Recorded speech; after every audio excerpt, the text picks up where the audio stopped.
Lors de ma troisième présentation sur Vieira da Silva et la musique, j'avais évoqué cette relation particulière que la peintre entretenait avec les poètes de son temps.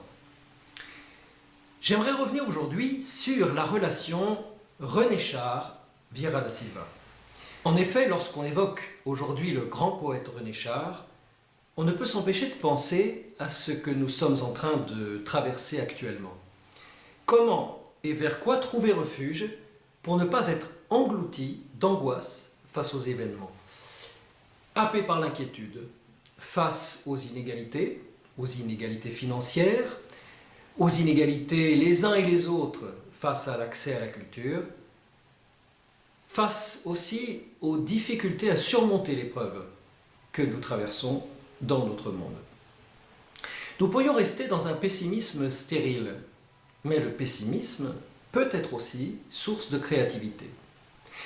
Et le pessimisme auquel tend René Char, face au totalitarisme vers quoi tout converge, comme il aimait à le dire, face à la barbarie experte de la civilisation moderne, ce pessimisme ne trouve d'allègement qu'en poésie pour René Char, mais aussi dans la compagnie d'artistes proches de lui et de sa sensibilité. Le temps passant, Vieira da Silva devint dans sa vie l'une des dernières avec laquelle René Char poursuivra le dialogue. Et en effet, la collaboration entre ces deux créateurs a donné naissance à de très beaux échanges. En voici quelques-uns. En 1960, Vieira da Silva commence 5 burins pour le recueil du poète intitulé L'inclémence lointaine. Nous sommes en 1961 et ce recueil sera édité chez Pierre Berès.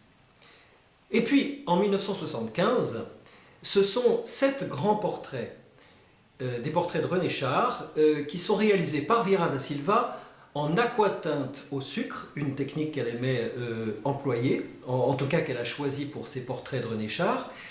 Et ces portraits sont précédés d'un texte de René Char dans l'édition originale, et l'ensemble de ces textes porte le nom « Chère voisine, multiple et une ». On peut entendre le mot « voisine » comme bien sûr voisin, complice, complicité artistique. Et puis ce seront aussi au fil des années beaucoup de rencontres, des rencontres émaillées de conversations souveraines, comme aimait aussi à le dire René Char. Et j'aimerais aujourd'hui faire de ce feu qui brûle notre époque une sorte de transposition musicale. Du coup, j'ai choisi le thème de la bibliothèque en feu, qui est un thème un peu symbolique de la complicité créatrice de ces deux artistes.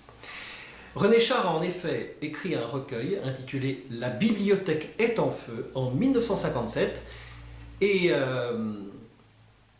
dans ce recueil, on trouve une série de poèmes, des poèmes qui sont un peu des portraits, qu'il a intitulé « 9 merci » pour Vieira da Silva. Et puis Vieira da Silva, en 1974, peint une grande toile de format plutôt carré, intitulée « Bibliothèque en feu ». Et cette toile se trouve actuellement au centre Georges Pompidou.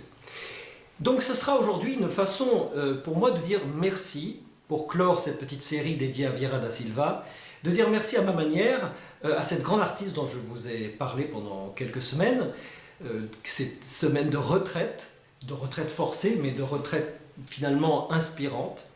Merci à cette grande artiste qui était Maria Helena Vieira da Silva, et voici donc Bibliothèque en feu, d'après une toile de 1974.